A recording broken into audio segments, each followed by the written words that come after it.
All right, you guys, good morning and welcome to the continuation of our sales series. This is Karla Sandoval. I'm calling you here from Los Angeles. And for those of you who are on the call for the very first time, this is a conference call that we have been doing since back in September. Even for those of you who have still been on the call with us back in the days, I'm going to do something really quick here in the beginning of the call because it's going to really tie into the subject of sales. I was thinking this morning as I was running on the treadmill, I'm like, when am I going to call this call, right? So I'm like, it's all about getting personal. So I'm like, perfect. Sales, it's a personal thing, right? So that's what this call is going to be all about. We started the foundation last 2 weeks ago. So again, I apologize for not being on the call last week. As I mentioned to you, I was at a food show and I was helping out a girlfriend, and I completely slipped when I told her I would be there to support her. Given that she put all her savings in this thing, a couple of us went in and volunteered to help her organize it. So anyhow, enough with that. So 2 weeks ago, we started with this whole concept of sales, so just to give you a little glimpse, since the beginning of these calls, one of the main foundations, actually the main foundation, has been all about how in order for you to be successful in your business, truly successful in whatever definition you define success to be, one of the most important things that you must have is self-awareness. And to have that level of consciousness is so important, especially because one of the things that we must start to look at is, we started looking at it. If you want to be a leader, okay, what does that look like? What does it take? And honestly, and if you look at anybody who is a phenomenal leader, one of the common traits that they have is that they have a real good sense of self-awareness, meaning that they're good in their own skin. And this is going to really tie in. We've been building on that foundation since back in September. The reason being is because it all starts there. And so what we're going to do today is we're going to build on that and on what does that look like when you bring it into sales. So what we're going to do is 2 weeks ago, we started looking at that sales is a system, okay, that you got to go in and look at how it is that you're promoting or how it is that you're training your sales team, quote unquote distributors, your team of your Herbalife business. How are you training them to have a system to be able to be successful when it comes to sales? And one of the things that we looked at is, in order for that to occur, there's got to be scripts. There's got to be this step-by-step system so that anybody that comes into your business can actually follow and be successful when it comes to sales. Okay, so now we're going to take it a step further. Okay, now we're going to go in. So what is it going to take for you, okay, as a distributor, as a leader, what is it going to take for you to be successful when it comes to sales? So here's the objective of this call, okay? The objective is to have a clear understanding of what it takes to have an effective sales conversation. So we're going to talk a lot today. This is probably going to be the first of maybe two, or we'll see how much we can cover on these calls.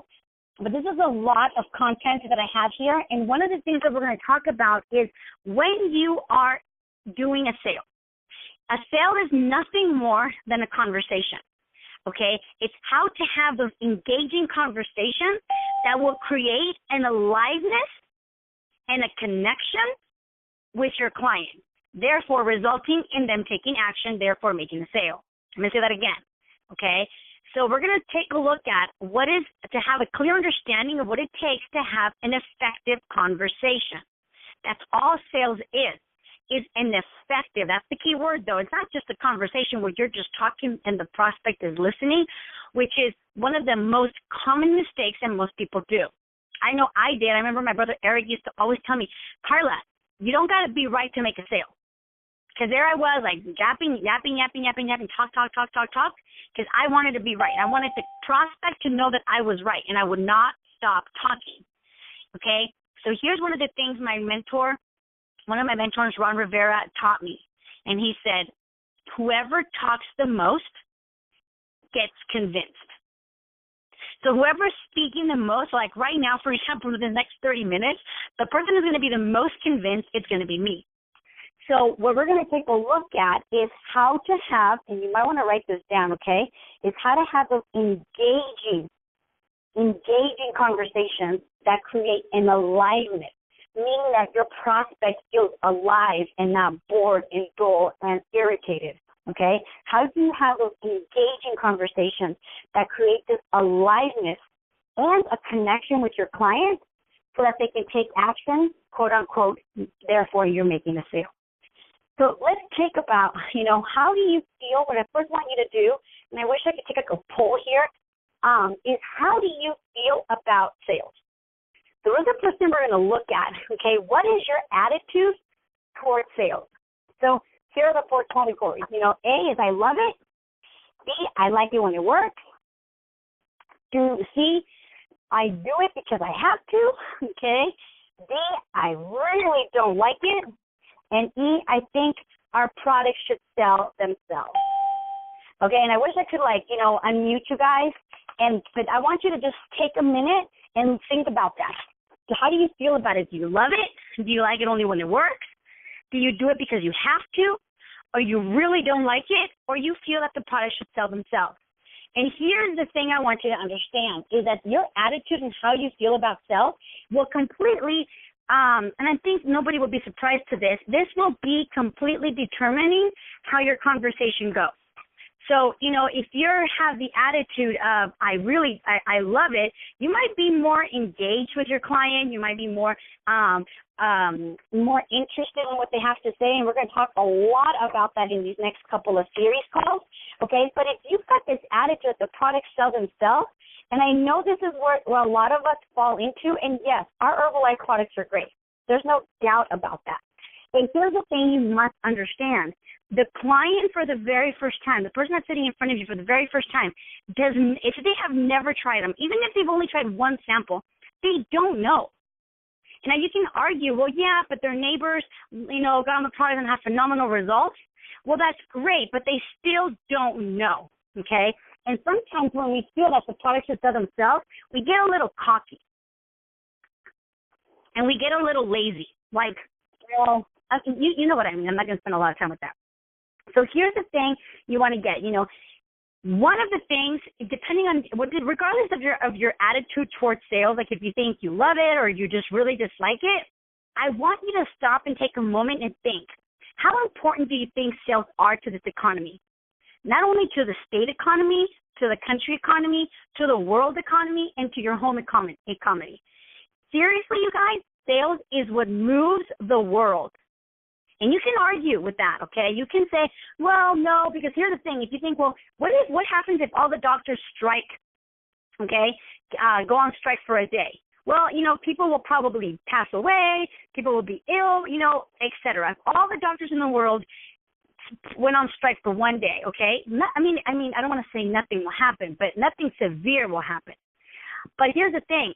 What if all sales, look at this, what I want to say, all sales stopped for one day? Then guess what? The entire world of economic world would stop because doctors are selling their services. Any retail that's selling a product, I think you get the picture. So you must start shifting and reframing and transforming your attitude to sales. And these call series are really going to support you to do that, okay? So it's so important that you think about how your sales, what your sales is like for your business, for your attitude and for your business. Now, so that's your attitude. Now let's take a look at 3 elements to a salesperson. There's 3 things that all amazing or great salespeople have. Number 1, there's someone who can connect. You might want to write these down. Number 1, there's someone who can connect with another person. That's number 1. Number 2, someone who is willing to challenge. What does that mean? Somebody who's willing to challenge, meaning that they're not only willing to challenge themselves, they're willing to challenge the status quo. They're willing to take on a challenge. Because the thing with sales and with life, really, is that nothing is the same. Like, not every day, things are not always going to be the same. There's no silver bullet here, right? So you've got to be somebody who is willing to challenge. Number 3, someone who loves producing results. Okay, now you can have like not a great attitude towards something and think like, God, I really don't like it. But if if you're someone who can connect, if you're someone who is willing to challenge, to take on the challenge, and you're someone who loves to produce results, I am telling you right now, you can transform and reframe how you see sales. Okay? So that's the 3 elements to a salesperson. So now let's start getting into what is some of the misconceptions that people have. And that is that selling is finding people that already want to buy what you have to sell. That is a huge misconception, is that selling is finding those people that already want what you have to sell, versus selling is really finding people that have some degree of internal conflict and are looking to have, you want to write this down, an experience with you in order to make a decision to buy what you are selling. So I'm going to say that again. This is totally different mindset, because if you're going out there like, oh, how many times have you heard people, it just makes my skin twirl when I hear people say, nobody wants to buy these products, right? Whatever product it is. I don't care if you're about to be selling underwear and you think nobody wants to buy your underwear. Okay, so here's the thing. Most people are thinking, I got to go find people that already want to buy what I have to sell. It's a huge misconception. Instead, if you reframe it and you think, I'm going to go out, I'm going to find those people that have some degree, meaning a little bit or some, right? Some degree of an internal conflict. Something's uneasy within them, and that they are actually looking to have an experience, okay? And they're going to have an experience with me in order to make that decision if they want to buy what I have to sell. So if you start thinking about it like that, like, okay, I'm going to go find people that have some degree of internal conflict, and they want to have an experience, and guess what? I'm going to show up. I'm going to give them that experience or give them an option of this experience so that then they can make the decision if they want to buy. So now the pressure is off you. It's not like, oh, I have to convince them. Because here's the thing. If you convince them to buy, you must convince them to take it. Sometimes some people tell me, when I explain the products to them, they'll be like, convince me. And that word to me is very, just remember, and we talked about this several calls back, words create a world. Words create a world, and words have power. So if you're telling people, I'm going to convince you, or if people are telling you, please convince me, you must, not in a bad way, but you must reshift the sailboat, right? Like shift the direction of the boat. And that is when someone says, convince me, I just smile in a very generous, nice kind of way, even though inside I'm twirling. And I just say, you know what? Here's the thing. Honestly, I don't, I'm not here to convince you. I'm here to give you information so that you can make an intelligent decision, okay? Or I say something to that effect. I'm here to just give you information, and with this information, you can make an educated decision. And if at the end of this, you feel this is for you, great. If not, no problem. But I can only tell you that these products have changed so many people's lives. Look what I just did. I gave it to them. I took it away, but I gave it back to them. You got to be careful on how you land with people. Because if you're telling them, you don't want these, do you? Well, you just told them their answer. You just gave them the answer. You don't want them, do you? Right? But if you say, this might be something for you, you give it to them. This might be not. You take it away, and then you give it back to them. But I honestly think that this will be something that you will have an amazing experience, to transform your body, an amazing experience of having a community at Fit Camp, whatever it is, okay? So that's one of the things you got to get, because most people find selling to be like this anxiety-producing, dreadful, ungrasping, uncontrolling kind of thing. But you just have to relax, okay? Because most people feel uneasy and paralyzed when it comes to a sales conversation. And you guys got to get, it is just a conversation. And if you have these feelings of anxiety and all of that, you've got to start looking. Again, that's why we started looking from the beginning of what is your conscious level, okay? Because the moment you're good with you and someone says no, you get it. You don't take it personal. You know that they're saying no to what you're offering, and yet that they're saying no, really more than anything, they're saying no to themselves. They're saying, no, I don't want to take this opportunity. No, I don't want to take this risk. No, I don't want to try one more thing and have it not work. Whatever the case may be, whatever has them saying no has nothing, well, I shouldn't say that, doesn't have that much to do with you.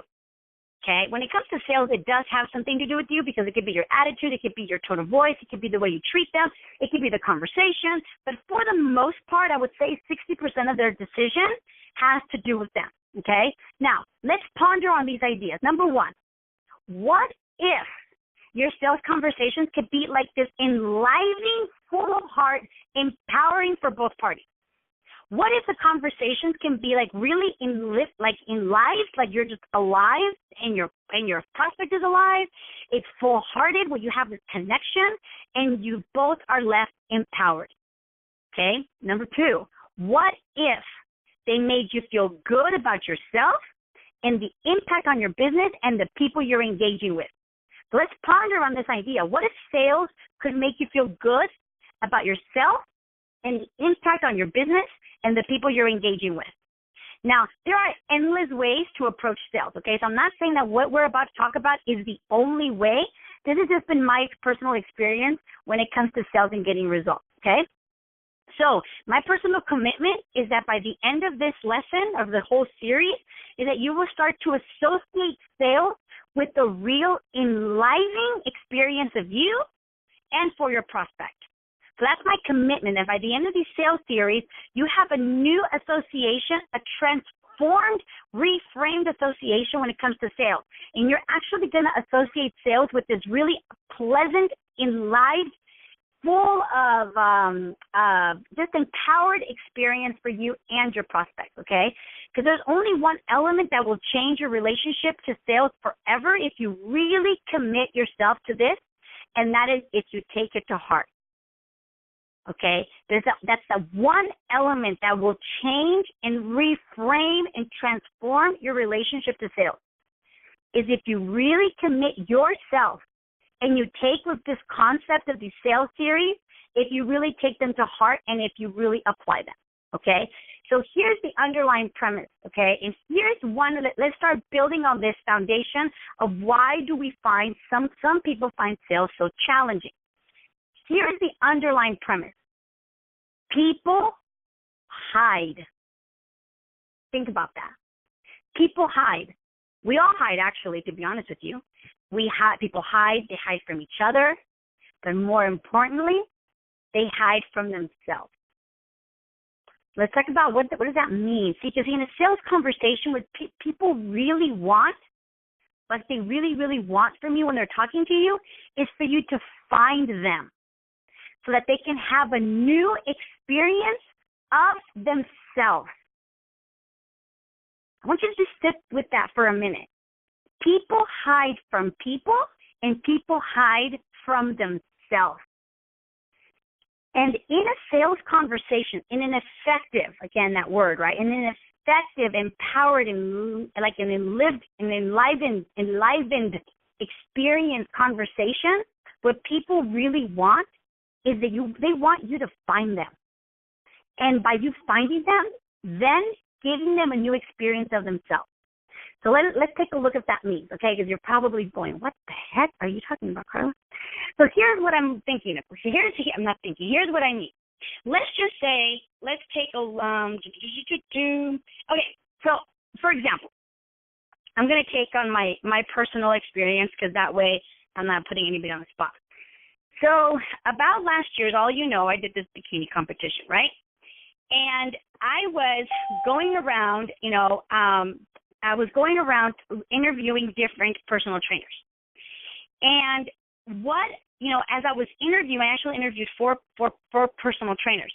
As I was interviewing them, I was, quote unquote, testing them, right? Because I had this goal in mind, but I really didn't know, so I had this goal of doing this bikini competition, but I didn't necessarily, and I knew what I wanted to look like, but there was a lot of foggy things, right, in this goal of mine. So as I was talking to one trainer, she said what she said. The next trainer said what she said. finally, when I talked to this one trainer, he started asking me all kinds of questions. So he started to discover me, discover my reasons.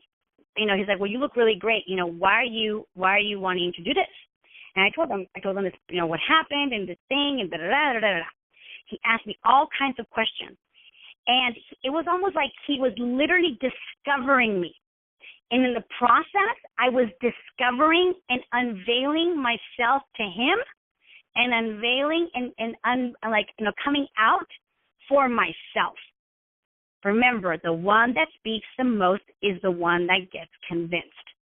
So as my trainer kept asking me, as he kept asking me all these kinds of questions, I all of a sudden, number one, I felt like, wow, this guy really cares. He really wants to get me. Then we'll talk about this in another call, he recreated me, meaning that he then almost like he said back, I really got that he got me, right? Like he discovered me, like it was a click like that. You guys have all experienced it, whether you've been selling a product or you're selling yourself on a date, right? And you're selling yourself on a date with this girl or this guy, and you're talking, and then all of a sudden there's like this click, like he gets me or she gets me. That's what I'm talking about. And all of a sudden, he says what he says, and then, right, he gives me a new experience of myself. He's like, okay, so here's the deal. This is what I'm thinking that we could do. And then he creates this vision, right? And then he says, and then by the end of the competition, I really am going to encourage you to do these pictures, and it's like you're going to be like you're going to be creating your body like a piece of art. Now, look, that was a whole new experience for me because I have never seen my body as a piece of art. So as he was discovering my goal, and then he created me in he gave me a new experience of myself. And bam, at that moment, I said, let's do this. So you guys have all done this. Somebody wants to lose 30 pounds.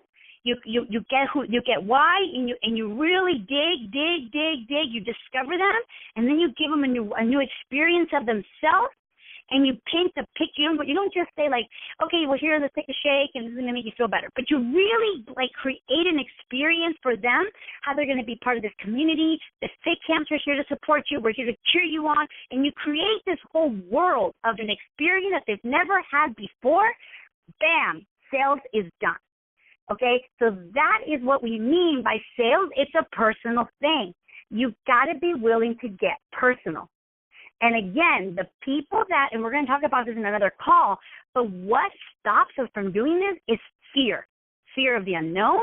And more importantly, here's the thing. When you are not good, and this is why we build on the foundation of you having self-awareness, you having integrity, you cleaning things up that need to get cleaned up, you apologizing when you need to apologize. You really must, I hope you guys really got that everything affects everything. So if you are not wanting to have those engaging conversations, I can almost, and you've got this fear around it, 90% of the time, maybe it's because you're shy or you've traumatic experience when you were a child, etc. But 90% of the time, it's because you have something to hide yourself. See, you don't want to discover other people because you don't want to get discovered yourself. Okay? So just sit with that for a minute. But we'll build on that later, okay? So we're going to start going to break that old concept, because sales is not about closing. A, B, C. I always talk about all the time. Always be closing. A, B, C. Always be closing, right? And to me, if you think about it, yes, do we need to close? Absolutely, right? Every sale must get closed. I get it. But here's the thing. We're going to start shifting our mindset and start thinking about them instead as that sales, what they really are, is an opening process. And when you do that, if you think about this, just the feeling, the word, sales always be closing. You're thinking I got to manipulate the conversation. I got to dodge here, dodge there, like a chess, right? Like a playing chess. And yes, is there some effect to that?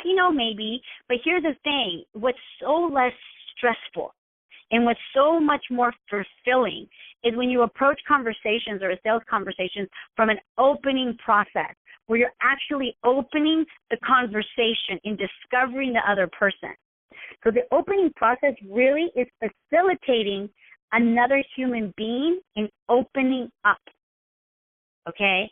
So when you really start to increase, the sales you will notice will increase, like your team sales will start increasing by helping people open up about what they really are feeling, what they really want, what they really need, what are their concerns.